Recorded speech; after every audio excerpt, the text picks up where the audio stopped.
देखिए तो मतलब फैक्टोरियल नोटेशन,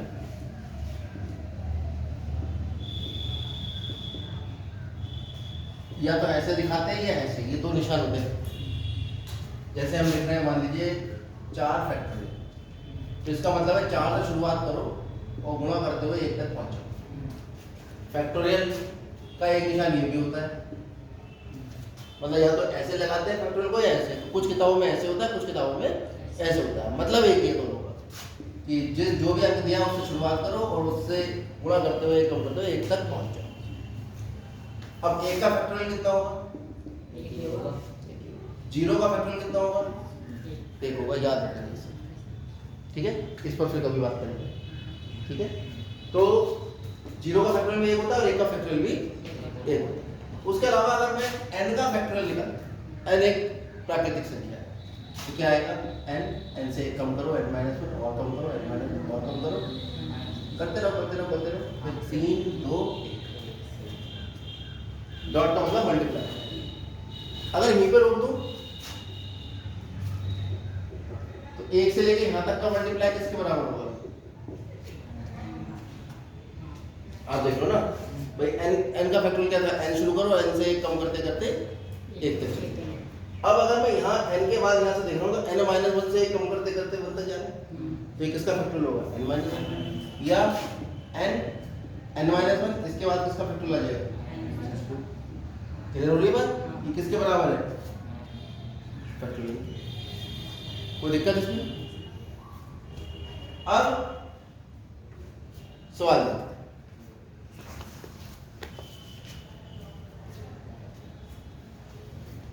कितना बनी? 7.2। सवाल नंबर पहले का दूसरा कह रहा है 4 फैक्टोरियल माइनस 3 फैक्टोरियल। इस नोटेशन का यूज किया। 4 फैक्टोरियल का मतलब क्या होगा? देखो 4 गुणा 3 गुणा 2 गुणा 1, क्या लिख सकते हो इसे? 4 गुणा 3 फैक्टोरियल। कोई दिक्कत तो नहीं है इसमें? या मैं सीधे सीधे अपना बड़ा मेथड लगा दो, 4 गुणा 3 गुणा 2 गुणा 1 बराबर 3 गुणा माइनस 2 गुणा 1, 4 दिया 12 दूनी 24 माइनस 3 दूनी 6, तो कितना? स्मार्टनेस से करोगे वो कैसे होगा? 4 फैक्टोरियल माइनस 3 फैक्टोरियल, इसको लिखोगे 4 गुणा 3 factorial minus 3 factorial, 3 factorial common ले लोगे, 4 माइनस 1, 3 फैक्टोरियल कितना होता है? 3 गुणा 2 गुणा 3, 3 दूनी 6 दूनी नहीं 3 3 9 दूनी। ठीक है, ये थोड़ा शॉर्ट हो जाता है। चौथा सवाल देखिए। चौथे से पहले देखो दूसरा, 3 फैक्टोरियल प्लस 4 फैक्टोरियल बराबर 8 फैक्टोरियल, 7 फैक्टोरियल, और ये निशान लगा दिया।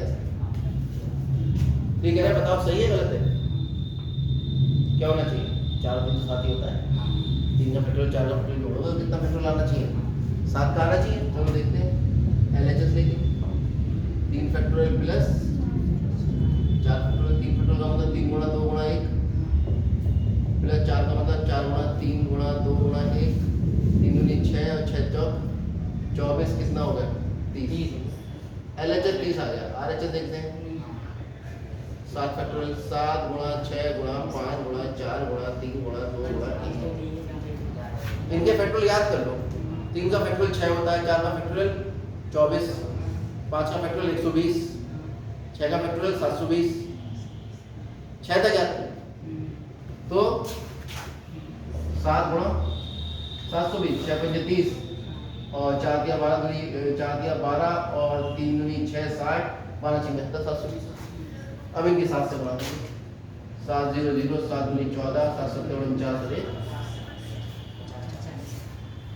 कोई समस्या? यानी LHS बराबर नहीं है LHS, बेचारा 30 रह गया है ना। क्या आ रहा है? 5000 चले। चलो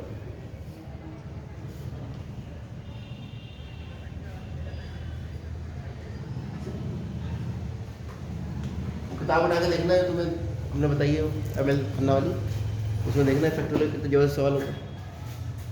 मजा आएगा तो। इनको देखो हल करने का एक पैटर्न होता है। एक तो बच्चा साधारण बुद्धि 6 फैक्टोरियल 720 लिखेगा, 7 फैक्टोरियल लिखेगा 5040, फिर इनका एलसीएम लेगा, उसे हल करेगा। फैक्टोरियल 8 का मान लिखेगा 5040 की 8 से गुणा करके, है ना। फिर एलसीएम लेके फिर इसको इधर भेजेगा, फिर काटेगा पीटेगा, तब जाकर सवाल है। दूसरा तरीका क्या है स्मार्ट बच्चा, 1/6 फैक्टोरियल 1/7 गुणा 6 फैक्टोरियल x/8 गुणा 7 गुणा 6। ये तरीका तो बता दिया। 1/6 फैक्टोरियल कॉमन ले लो, क्या बचा 1 + 1/7 बराबर x/8 गुणा 7 गुणा 6 फैक्टोरियल, है ना। तो x का मान कितना आ जाएगा यहाँ से, x का मान आ जाएगा 1/6 फैक्टोरियल गुणा 8/7, 7 एलसीएम लोगे तो, और ये आ जाएगा गुणा 8 गुणा 7 गुणा 6 फैक्टोरियल। 6 फैक्टोरियल बढ़ा दो, 7 से 7 बढ़ा दो, 8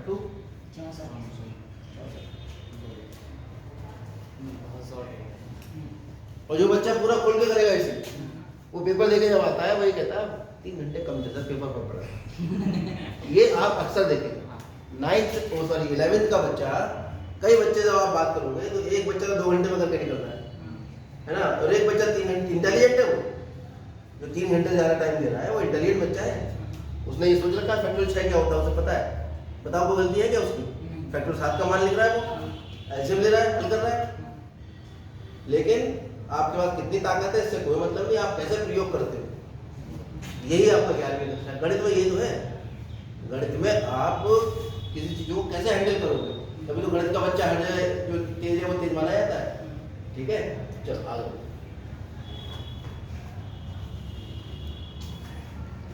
अब देखिए 5वां सवाल, एक पार्ट कराऊंगा बस, दूसरा पार्ट n बराबर 9 r बराबर 5 और मान निकालना है आपको फैक्टोरियल n/n - 8। फैक्टोरियल n मतलब 9 फैक्टोरियल बटे 9 - 5 फैक्टोरियल, 9 फैक्टोरियल बटे 4। अब इनको हल करने का तरीका होता है 9 से शुरुआत कर दो, 9 गुणा 8 गुणा 7 गुणा 6 गुणा 5 गुणा 4 फैक्टोरियल, इनकी गुणा कर दो, ठीक है। कैसे होगी, 9 गुणा 5 का 30 7 या 21। गुणा करने में भी इसमें टेक्निक लगती है, 5वीं क्लास वाली याद है। 5वीं क्लास में कहते थे कि भाई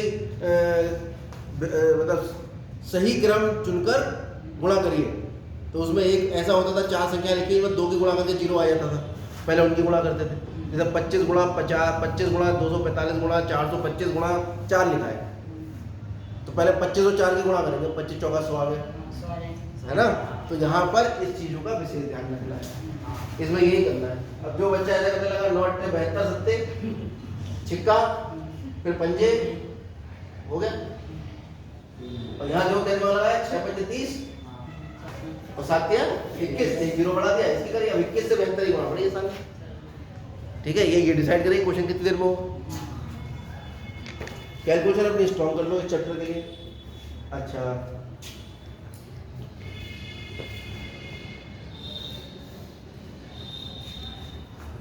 n वस्तुओं में से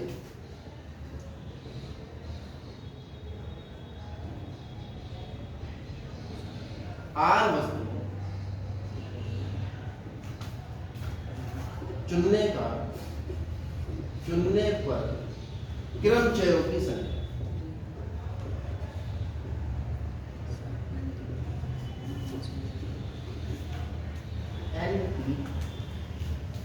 पाठ का नाम ही क्रमचय तथा संचय।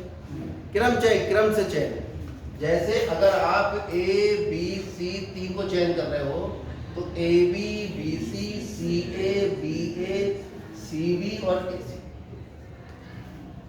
3 चीजों में से 2 चीजें लेकर अगर हम चयन करते हैं, 3 अक्षरों में से 2 अक्षर लेकर चयन करते हैं, तो कितने क्रमचय बनेंगे। AB बनेगा BC बनेगा, दो अक्षर लेकर बना दिए। लेकिन अगर क्रम का ध्यान न रखें, AB को चुन रहे हैं तो AB और B अगर एक समान मान लें तो फिर सीधी बात है कि भाई 3 में से कितने रह जाएंगे, 3 रह जाएंगे। बात समझ में आ रही है।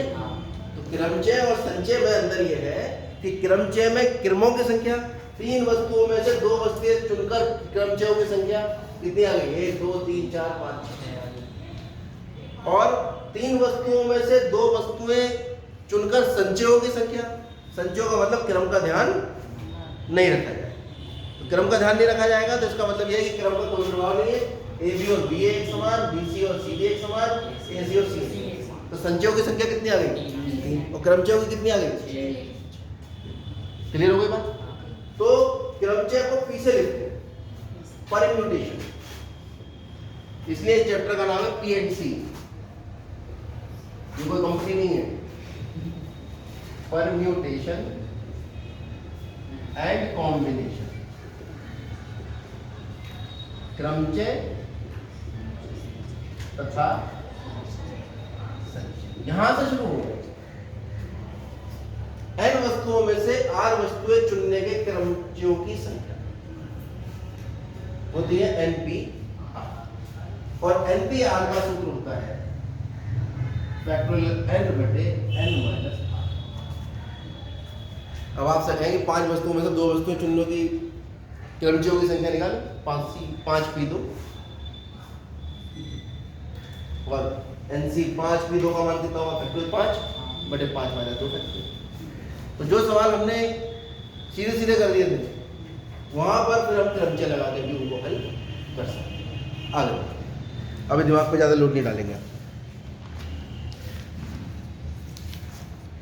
इसकी थ्योरी जितनी पढ़ सकते हो उतनी पढ़ लो। क्या तो ये दिया जाता है कि भाई अगर आप उतना ही करोगे जितना हम करा रहे हैं, ठीक है, तो आप समझिए कि बहुत कम करो। आपको किताब का लिखा हुआ एक एक शब्द समझना है, ठीक है। तो जो भी किताब में लिखा है वो सब करिए आप। जो पढ़ा रहे हैं हम उसके आधार पर, जो हमने नहीं पढ़ाया उसको करिए। कोई समस्या है उसको आप पूछिए। प्रश्नावली 7.3 इसका हम पहले पता करेंगे। 7वां सवाल जानना है क्या? इधर करा दें।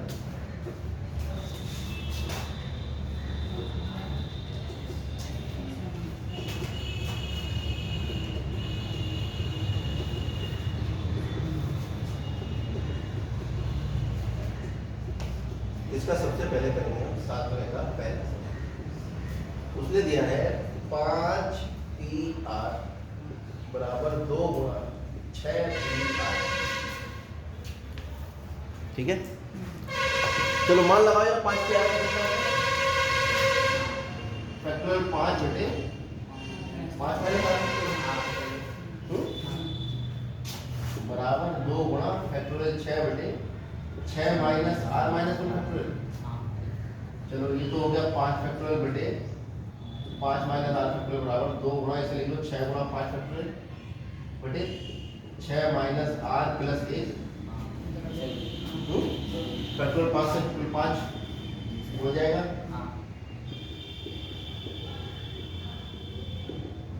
दो बटे 6 और 1 7 हो गए, है ना। चलो लिख लो।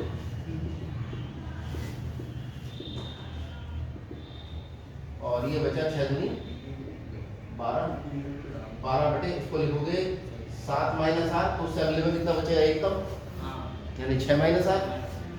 6 माइनस 8 लिखोगे उससे अगले में कितना बचेगा? उससे 1 कम, 5 माइनस। जो पहुंचे 5 माइनस 8 फैक्टोरियल। अरे ये क्या लगा दिया मैंने? झूठ लगा दिया, बताया नहीं तुमने, ठीक है। गर्मी का असर हो गया पंखा निकलने का। तो ये 5 माइनस 8 फैक्टोरियल 5 माइनस 8 कट जाएगा। 1 बराबर 12 बटे, ठीक है। फिर छिगुणा कर लो।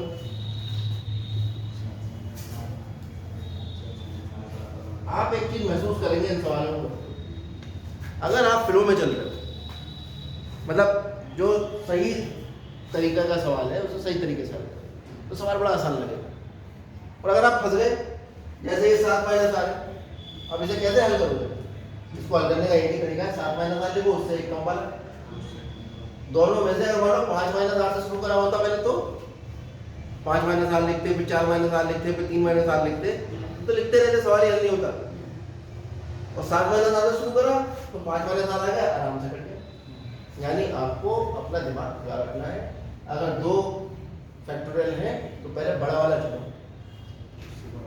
है ना, उससे कम करते करते छोटे वाले तक पहुंच जाओ और छोटे से बड़ा वाला कट जाएगा, 100% कटेगा, क्योंकि सवाल हल ही ऐसे होता है। चलो बना दो, 42 minus 7r minus 6r plus r square बराबर 12। कितना आ गया भाई? r square minus 13r plus 42 minus 12 बराबर r square minus 13r plus 30 बराबर 2। 30 के ऐसे टुकड़े जोड़ के 13 आ गया, बड़ा कठिन है। 10 r square minus 10r minus 30r plus 30 बराबर 0। r कॉमन ले लो, r माइनस 10 माइनस का 3 कॉमन ले लो, r माइनस 10 बराबर 0। r माइनस 10 r माइनस 3 बराबर 0। r माइनस 10 बराबर 0 या r माइनस 3 बराबर 0। r बराबर 10 या r बराबर 3। अब हमारे पास r के दो मान आ गए, r बराबर 10, r बराबर, क्या दोनों आंसर हैं या दोनों में से कोई एक आंसर? अब इस पर विचार करना। यहाँ हम देख रहे हैं फैक्टोरियल, कहीं देखा है माइनस में फैक्टोरियल लिखा हुआ? क्योंकि माइनस में फैक्टोरियल होता ही नहीं। और अगर r बराबर मैंने 10 ले लिया तो यहाँ जब मैं निकालूंगा तो 5 में से 10 या 7 में से 10 बचेगा, ठीक है। और वैसे भी हम देख रहे हैं कि जो ऊपर लिखा होता है, या 5 लिखा है या 6 लिखा, तो जो ऊपर लिखा है वो कुल संख्या होती है और नीचे वाली उसमें से हम चुनते हैं। जैसे हमने लिखा n वस्तुओं में से r वस्तुएं चुनना है, 10 में से 5 वस्तुएं चुननी है। अब मान लो r ज्यादा हो गया और 10 में से 12 वस्तुएं चुन लो, ये चुना जा सकता है। इसका मतलब कि जो ऊपर लिखा होता है n वो हमेशा r से बड़ा होता है। अब सवाल ये उठता है, आंसर अगर n बराबर 6 आ गया तो उसने बैलेंस कर दिया है, n बराबर 6 r बराबर 6 नहीं आएगा, क्योंकि 6 आएगा तो यहाँ पे 6 हो जाएगा। 5 में 6 कैसे चुनोगे? यही एडजस्ट नहीं करेगा, वही एडजस्ट नहीं करेगा, सवाल नहीं बनेगा। तो आप साफ साफ कहेंगे क्योंकि r का मान जो है वो हमेशा 5 से कम है। r वो r क्या होगा? 5 वस्तुओं में से r वस्तुएं चुन ली तो r का मान 5 होगा, 4 होगा, 3 होगा, 2 होगा, 1 होगा या 0 होगा, 10 तो हो नहीं सकता। तो r का मान 5 से कैसा रहेगा? हमेशा छोटा रहेगा, इसलिए r का मान कितना आएगा? बराबर भी हो सकता है। कोई समस्या इसमें? ये दिमाग लगाना पड़ेगा। बच्चे यहीं छोड़ाते हैं, नंबर कटेंगे जिसने है छोड़ा।